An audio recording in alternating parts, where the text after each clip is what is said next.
सारा गोदी मीडिया चिल्ला चिल्ला के चीख चीख के वही बात कह रहा है जो मोदी जी कहते हैं, जो भारतीय जनता पार्टी के लोग कहते हैं। मैं तो कह रहा हूं इन चैनलों को अपना नाम बदल के बीजेपी के नाम से रख देना चाहिए। क्या भारतीय झगड़ा पार्टी जो चाहती है कि साउथ और नॉर्थ के बीच में झगड़े शुरू हो जाए, क्या इससे आप भी सहमत हैं? सारे विपक्ष ने ये डीलिमिटेशन का बिल, ये महिला आरक्षण बिल की आड़ में जो एक घिनौना खेल खेलने की कोशिश भारतीय जनता पार्टी कर रही थी, वो संशोधन गिराने का काम किया है। वो संविधान का संशोधन गिराने का काम किया है। बंगाल की सीटें कम हो रही हैं, तमिलनाडु की सीटें कम हो रही हैं, तो उन लोगों ने अपने अपने राज्यों में इसको बड़ा मुद्दा बना दिया, तो लेने के देने पड़ गए। हुमायूं कबीर बाबरी मस्जिद बनवा रहा है वहां पे, इसका मतलब बीजेपी के पैसे से बाबरी मस्जिद बन रहा है वहां पे। पक्ष ने महिला आरक्षण बिल गिरा दिया। सारा गोदी मीडिया चिल्ला चिल्ला के चीख चीख के वही बात कह रहा है जो मोदी जी कहते हैं, जो भारतीय जनता पार्टी के लोग कहते हैं। मैं तो कह रहा हूं इन चैनलों को अपना नाम बदल के बीजेपी के नाम से रख देना चाहिए। बीजेपी का मीडिया प्रकोष्ठ बन के लोग काम कर रहे हैं। एक झूठी और भ्रामक खबर कि महिला आरक्षण बिल विपक्ष ने गिरा दिया, यह चलाया जा रहा है। और कल से मैं देख रहा हूं पूरी की पूरी भारतीय जनता पार्टी महिला हितैषी बन गई है।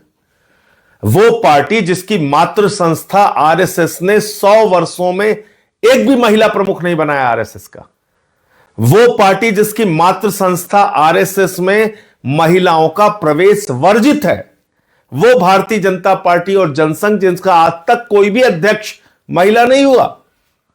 वो पार्टी, वो बीजेपी जो मणिपुर पे खामोश रहती है, हाथरस पे खामोश रहती है, अंकिता भंडारी के मामले में खामोश रहती है, जो बलात्कारियों को संरक्षण देने का काम करती है, वो कल से महिला हितैषी बन गई है। और मैं देख रहा हूं कि पूरी की पूरी गोदी मीडिया उनके पक्ष में खड़ी है। पहली चीज तो मैं देश के लोगों को स्पष्ट तौर पे कहना चाहता हूं कि महिला आरक्षण बिल 2023 में जो पास हुआ था वो देश भर में लागू हो चुका है। यह उसका नोटिफिकेशन है। 16 अप्रैल 2026 को 3 साल के बाद, याद रखिएगा 3 साल के बाद इस बिल को नोटिफाई किया मोदी जी ने। 16 अप्रैल 2026 को, आज 18 है, कल 17 थी, उसके पहले 16। ये देखिए आप, तो ये कौन सा बिल नोटिफाई हुआ है? 2023 में, जिसको सारे विपक्ष ने, पक्ष ने, सब ने मिलकर पास किया था, महिला आरक्षण बिल, वो पास हुआ है और वो नोटिफाई हो चुका है। अब जो कल बिल गिरा वो क्या था? वो था देश के टुकड़े टुकड़े करने का बिल, जो भारतीय जनता पार्टी टुकड़े टुकड़े गैंग बन के देश भर में लागू करना चाह रही थी। उत्तर और दक्षिण का झगड़ा कराना चाह रही थी। बंगाल की सीटें कम, उड़ीसा की सीटें कम, तमाम राज्यों के बीच में असंतोष पैदा करना चाह रही थी। तो आपसे मैं पूछना चाहता हूं, क्या आप देश में असंतोष चाहते हैं? क्या लड़ाई झगड़ा चाहते हैं? क्या भारतीय झगड़ा पार्टी जो चाहती है कि साउथ और नॉर्थ के बीच में झगड़े शुरू हो जाए, क्या इससे आप भी सहमत हैं? कोई नहीं सहमत हो सकता। जो भी सच्चा हिंदुस्तानी होगा वो देश में शांति चाहेगा।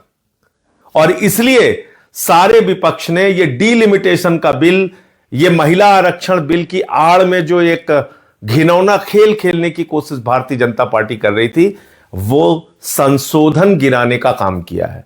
वो संविधान का संशोधन गिराने का काम किया है। 23 का पास हुआ महिला आरक्षण बिल आज भी लागू है, उसमें कहीं कोई परिवर्तन नहीं हुआ है। अब वो क्या था ये भी आप सुन लीजिए।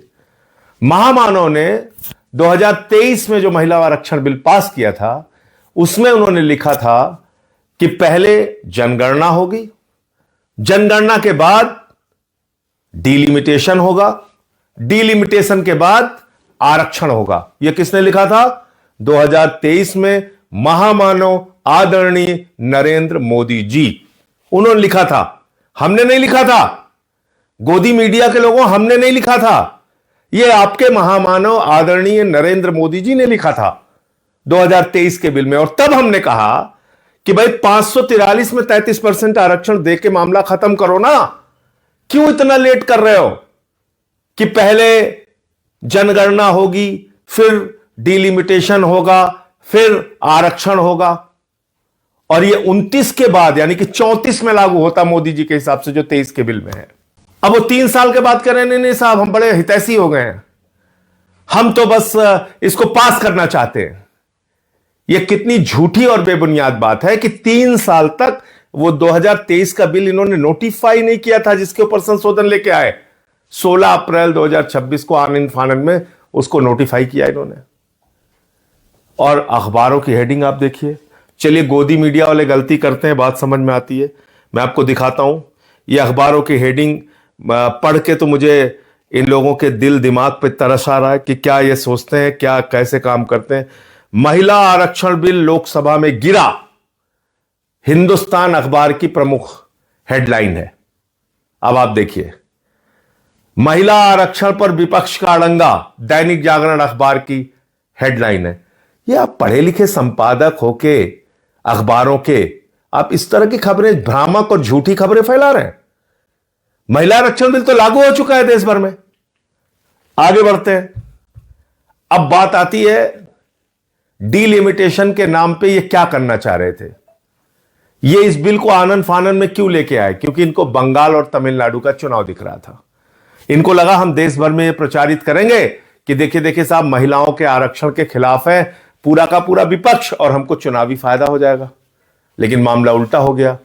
मामला यह हो गया कि आप 2011 की जनगणना के मुताबिक डिलिमिटेशन करने की बात कर रहे थे, जिसमें बंगाल की सीटें कम हो रही हैं, तमिलनाडु की सीटें कम हो रही हैं।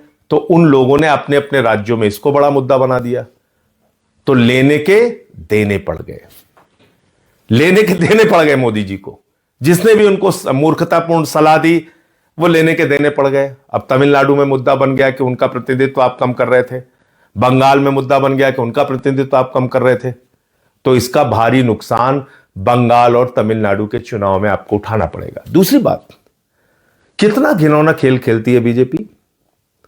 कभी आपने सोचा बीजेपी इतना घिनौना खेल खेलती है कि अभी एक स्टिंग ऑपरेशन हुआ हुमायूं कबीर का, जो बाबरी मस्जिद बना रहा है, जिसने अपनी पार्टी बना के वहां पे चुनाव लड़ने का काम किया।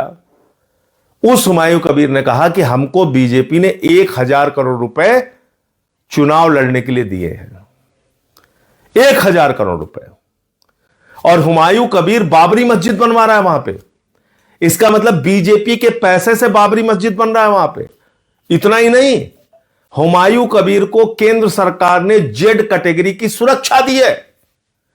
जो व्यक्ति बाबरी मस्जिद बनवा रहा है उसको मोदी ने जेड कैटेगरी की सुरक्षा क्यों दी है? क्या इतना नहीं सोच पा रहे हैं आप लोग? क्या इतनी आंखों पे पट्टी बांध ली आप लोगों ने कि कितना घिनौना खेल खेलती है बीजेपी? इसलिए इन लोगों से सावधान रहिए। और मैं फिर दोहराना चाहता हूं, महिला आरक्षण बिल 2023 में जो पास हुआ था वो लागू हो चुका है। डीलिमिटेशन बिल के जरिए जो देश के टुकड़े टुकड़े करने की, आपस में लड़ाने की, उत्तर दक्षिण का झगड़ा कराने की जो कोशिश थी, वो कोशिश विपक्ष ने मिलकर नाकाम किया है। जय हिंद। दस्तक की आपसे गुजारिश है कि अगर इसको बचाना चाहते हैं तो नेशनल दस्तक को सब्सक्राइब करने के लिए रेड कलर के सब्सक्राइब बटन को दबाएं, फिर बेल आइकन की घंटी दबाएं। नेशनल दस्तक को बचाने के लिए बहुत जरूरी है कि हर खबर को शेयर करें, लाइक करें, कमेंट जरूर करें।